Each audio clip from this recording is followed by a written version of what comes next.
இல்லை எங்கிட்ட தான் வழி சொன்னாங்க, இங்கிட்டு தான் சொன்னாங்க. கன்னியோட 3 கிலோமீட்டர்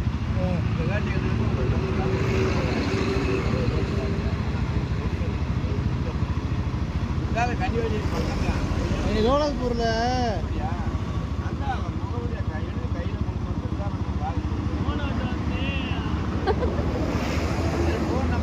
இது ஐயா, லோலாப்பூரில் திருமாடான்னு சொல்லி ஒரு ஆள், திருமாடா அப்படின்னு சொல்லி ஒரு ஆள் தெரியாதுங்க. ஃபோன் நம்பரை வாங்கிட்டு வந்துருந்தீங்கன்னா நீங்கள் ஃபோன் பண்ணிக்கிட்டே நேராக போகலாம். அவங்க முகவரை உங்களுக்கு சொல்லுவார், இந்த இடத்துல நீங்கள் வந்துருங்க, தகவல் சொல்லுவாங்க. நீங்கள் அதையும் இல்லாமல் வந்துட்டீங்க.